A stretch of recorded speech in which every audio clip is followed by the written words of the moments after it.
You access NetTutor by clicking the button NetTutor on the course page. This is an online platform to help you with your assignments. There are over 100 tutors from different parts of the world, and they are available for 24 hours a day.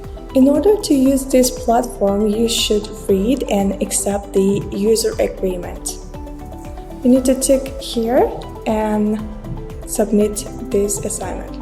So when you click this button, you will have a list of subjects like accounting, math, biology, writing, and so on.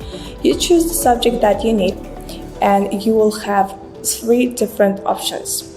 The first one is live tutor. It's a meeting with a tutor, and you will ask your questions, get some help. Next one is drop off a paper. Imagine you have done your paper and you're not sure of its quality, and you can just upload your paper and wait for the feedback. But remember, it may take a bit longer than 24 hours. Next one and the last one is question, drop off a question.